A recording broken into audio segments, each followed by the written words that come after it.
Friends, welcome back to my channel. This is Nikita. आज के इस वीडियो में हम डिस्कस करने वाले हैं जीएसटी के बारे में, the most awaited topic GST. और कुछ चीज़ें हम डिस्कस करने वाले हैं, जैसे कि जीएसटी क्या है, कहाँ से आया, क्यों आया, जीएसटी नहीं आता तो क्या क्या प्रॉब्लम्स होते हैं, इसके कंपोनेंट्स क्या क्या हैं, सीजीएसटी क्या होता है, एसजीएसटी क्या होता है, क्या क्या रेट्स हैं और कैसे हम कैलकुलेट करते हैं। सो ये सारी चीज़ें हम इस वीडियो में देखते हैं। तो चलो शुरू करते हैं। जीएसटी शुरू करने से पहले टैक्सेशन लॉ के बारे में ओवरव्यू देख लेते हैं।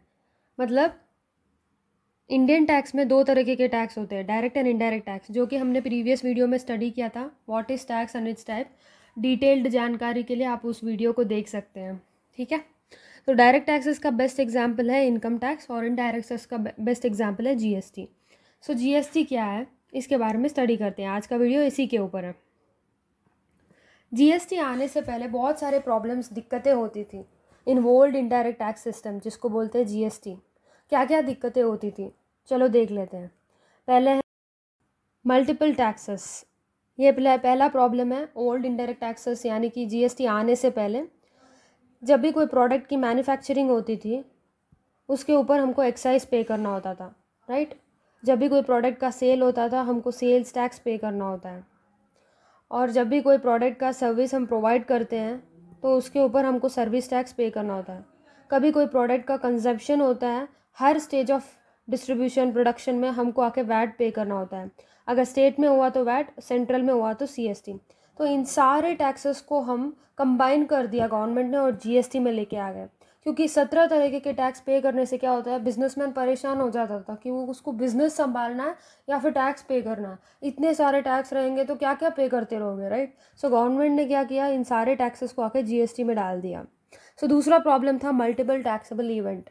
मल्टीपल टैक्सेबल इवेंट मतलब हर स्टेज में हर एक इवेंट होता था। जैसे कि लाइक जब भी प्रोडक्ट को मैन्युफैक्चर करते थे तब एक्साइज पे करते थे, जब भी सर्विस किसी से लेते थे वहाँ पे भी सर्विस टैक्स पे करना होता, जब भी प्रोडक्ट की सेल होती थी सेल्स टैक्स पे करो। मतलब हर स्टेज में हर इवेंट में हमको बहुत सारे टैक्सेस पे करने होते थे, मल्टीपल टैक्सेबल इवेंट होता था।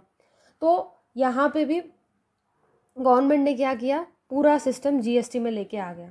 फिर आता था cascading effect, tax on tax. Tax पर दोबारा टैक्स पे करो। यहाँ पे कोई सीमलेस फ्लो ऑफ क्रेडिट नहीं था, सीधा एक टैक्स हुआ फिर उसके ऊपर एक और टैक्स। यानी कि क्या है, 10 बार सेल हुआ तो 10 बार टैक्स पे करो, 10 बार परचेस हुआ तो 10 बार टैक्स पे करो।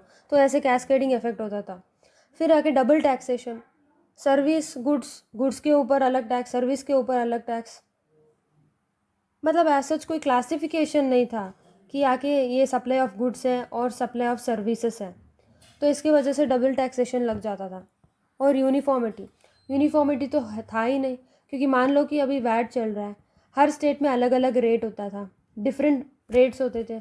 और यहाँ पे 29 स्टेट्स हैं तो 29 वैट चलते थे। कहने के लिए 29 वैट है, कहने के लिए तो सिर्फ एक ही इंडिया था, बट यहाँ पे 29 इंडिया बन गया था, बिकॉज वैट का सिस्टम इतना कॉम्प्लेक्स और वॉल्यूमिनस था कि गवर्नमेंट ने इन सब चीज़ों को हटा के पूरा जीएसटी का सिस्टम लेके आ गया, राइट। सो ये प्रॉब्लम्स होते थे जब भी जीएसटी नहीं हुआ तब। सो फाइनली गवर्नमेंट ने 1/7/2017 को जीएसटी आके लागू कर दिया और जम्मू एंड कश्मीर में 8 जुलाई 2017 से जीएसटी डे माना जाता है, राइट। तो मल्टीपल टैक्सेस हुआ करते थे, जैसे कि like excise, service tax, VAT और कस्टम्स। इन सारे टैक्सेस का जो भी प्रोविजंस है वो सब आके जीएसटी में ट्रांसफ़र हो गए। मतलब इनकी सारी प्रोविजंस की आत्मा जीएसटी में ट्रांसफ़र हो गई। और finally Bharat one nation tax market celebrate करता है ऑन 1 जुलाई 2017, राइट। समझा कि जीएसटी की आने से पहले इतने सारे प्रॉब्लम्स थी, तो जीएसटी आ गया। अभी जीएसटी का मतलब क्या होता है, जीएसटी का मतलब है गुड्स एंड सर्विसेज टैक्स। दोनों प्लूरल फॉर्म में है, goods and services tax. GST एक बेसिकली सिंगल टैक्स है जो कि गुड्स एंड सर्विसेज की सप्लाई के ऊपर लागू होती है। अब जब भी आप रेस्टोरेंट जाते थे, हालांकि ये 1 जुलाई 2017 में आप कहीं पर भी जाते थे, चाहे वो सिनेमा थिएटर हो या फिर रेस्टोरेंट हो, हर जगह एक ही नाम सुनने को मिलता था, वो तो जीएसटी। जब भी आप सिनेमा में जाते तो बिल अरेज होता था, if it may be 1000 rupees, वहाँ पे भी सीजीएसटी और एसजीएसटी लिखा हुआ रहता था। सो CGST क्या होता था, सेंट्रल गुड सर्विस टैक्स, और SGST होता था स्टेट गुड सर्विस टैक्स, ठीक है ना। सो ये बिल अमाउंट में हर जगह दिखता था, चाहे वो रेस्टोरेंट हो या फिर सिनेमा थिएटर हो या कहीं पे भी आप क्लोथ्स परचेज करने के लिए भी जाते हो तो वहाँ पे भी बिल रेज होता है, वहाँ पे लिखा होता है कि सो एंड सो अमाउंट, फिर आता है CGST, फिर आता है SGST, फिर आता है टोटल अमाउंट, वो अमाउंट आपको पे करना होता है, right. So GST is a single tax on the supply of goods and services, means end customer has to bear the tax, मतलब एंड कस्टमर जो होता है वही बेयर करता है ये टैक्स को, whenever they buy the goods और services like food, clothes and items of daily needs. अभी आपने GST को समझा, GST के कंपोनेंट्स क्या क्या हैं। बेसिकली अभी एक एग्जांपल लिए थे, जब भी आप सिनेमा थिएटर जाते हैं या फिर कोई क्लोथ्स परचेस करने के लिए रिलायंस ट्रेंड जाते हैं या कहीं पे भी जाते हैं, वहाँ पे आपको बिल रेज होता है 1000 रुपीज़ मान लेते हैं, वहाँ पे CGST और SGST दोनों आ जाते हैं, राइट। सो ये क्या होते हैं, ये कॉम्पोनेंट्स ऑफ GST होते हैं, ठीक है। कॉम्पोनेंट्स ऑफ GST में क्या क्या है, CGST, SGST, IGST। CGST यानी कि central good service tax, state good service tax, IGST यानी integrated goods service tax. Basically supply भी दो तरह के होते हैं, inter state and intra state supply होते हैं। इंट्रा स्टेट मतलब विद इन द स्टेट होता है, विद इन द स्टेट में कोई भी location of supplier and place of supply दोनों एक ही स्टेट में लोकेटेड होते हैं तो इंट्रा स्टेट होता है। बेसिकली एक ही स्टेट में जो भी सेल एंड परचेज होता है उसको बोलते हैं इंट्रा स्टेट। अगर दूसरे स्टेट या दूसरा यूटी या दूसरे कंट्री या फिर एक स्टेट या एक यूटी में कोई भी ट्रांजैक्शन होता है तो इंटर स्टेट होता है। जब भी आके अभी मान लेते हैं मैं अपने लेक्चर्स बना रही हूँ, लेक्चर्स पेन ड्राइव के आके मैं सेल कर रही हूँ मैं आके अभी आंध्र प्रदेश में हूँ तो आंध्रा में ही सेल कर रही हूँ तो मुझे CGST और SGST लगेगा। मान लेते हैं कि मैंने बेंगलुरु को सेल करके या चेन्नई को सेल कर दिया लेक्चर्स को, तो मुझे IGST लगेगा क्योंकि ये inter state supply, different state से मैं ट्रांजैक्शन कर रही हूँ। सो ये होता है कंपोनेंट्स ऑफ GST के बारे में स्टडी किया, कंपोनेंट्स के बारे में समझा।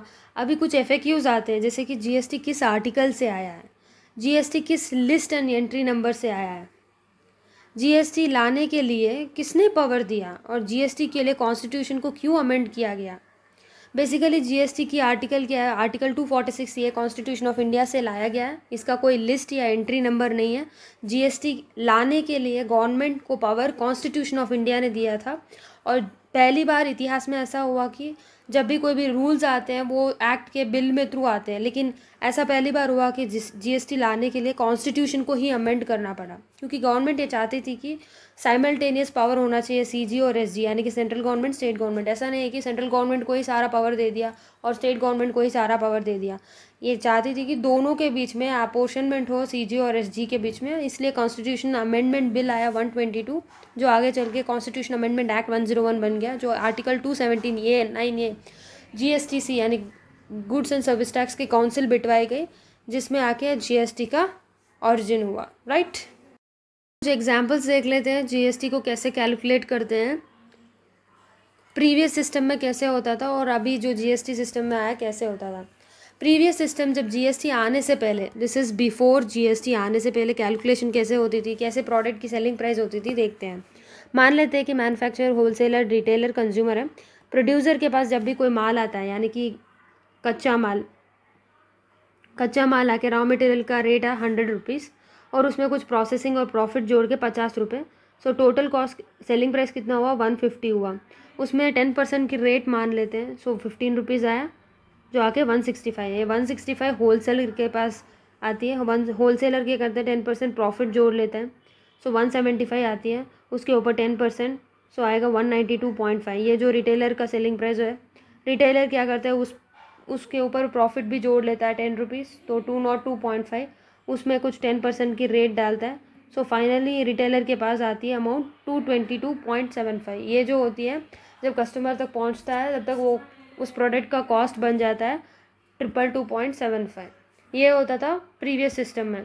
यहाँ पे क्या होता था, जो वैल्यू आती थी उसके ऊपर टैक्स लगता था।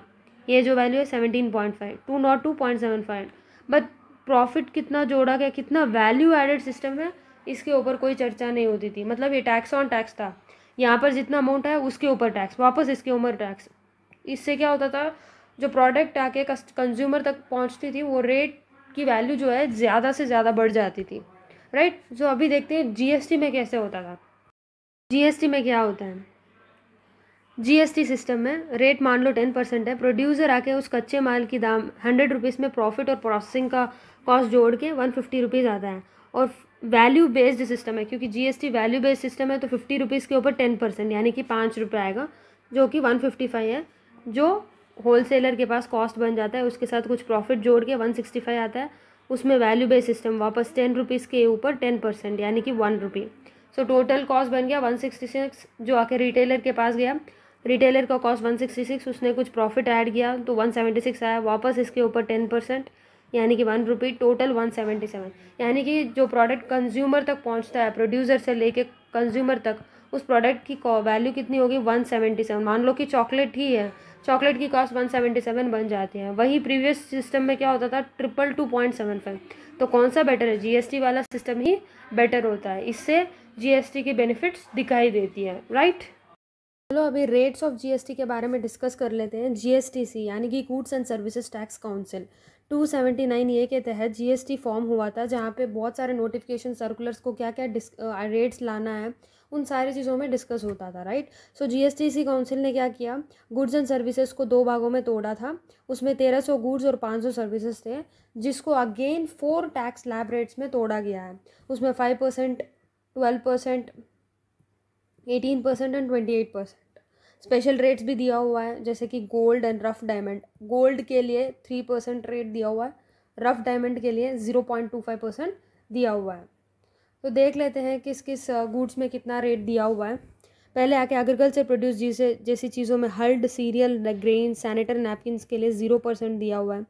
Cut and semi polished stones में 0.25%। 5% की रेट में क्या आती है, sugar, spices, edible oil. Computer monitor जैसी चीज़ों में 12% की रेट आती है। 18% किस में आती है, सोप्स एंड हेयर ऑयल। 28% में एसी एंड रेफ्रिजरेटर, यानी कि जो लग्जरी गुड्स होती है उस पर ज़्यादा अमाउंट चार्ज किया हुआ है। फिर आता है GST in the case of services. Services में क्या क्या दिया हुआ है, पहले नील रेट आके बेसिक सर्विसेज फॉर प्रधानमंत्री जनधन योजना अकाउंट्स के लिए 0% दिया हुआ है। 5% की सर्विस में आके rental cab services air travel में आती है। फिर आते हैं 12%, जो 100 रुपये की टिकट होती है उससे नीचे होता है, उसके लिए 12% का जीएसटी लागू होता है। 18% यानी कि 18% आउटडोर कैटरिंग सर्विसेज और थिएटर में लगता है। 28% फाइनली अम्यूज़मेंट पार्क और गो कार्टिंग चीज़ों में लगती है। मतलब यहाँ पे लग्जरी गुड्स जो होते हैं उसके ऊपर ज़्यादा चार्ज किया हुआ है टैक्सेस, और जो प्राइमरी सर्विसेज होते हैं जैसे कि सब लोगों के लिए यूज़फुल हो, जैसे एग्रीकल्चर प्रोड्यूस जैसी चीज़ें होती हैं, उनके लिए कम रेट लगाया गया है। तो चलो आज का वीडियो बस इतना ही। अगर आपको वीडियो पसंद आया तो please like and share and comment भी ज़रूर करना, और बेल आइकन भी प्रेस कर देना ताकि मेरे वीडियोस आप तक पहुंचते रहें। और अगर कोई भी डाउट है आपको, प्लीज़ कमेंट सेक्शन में ज़रूर बताइए, ताकि हम इस चीज़ पे पढ़ेंगे और आगे भी ऐसे नए नए वीडियोस बनाते रहेंगे। तो चलो आज का वीडियो बस इतना है, मिलते हैं मेरी अगली वीडियो में। Thank you.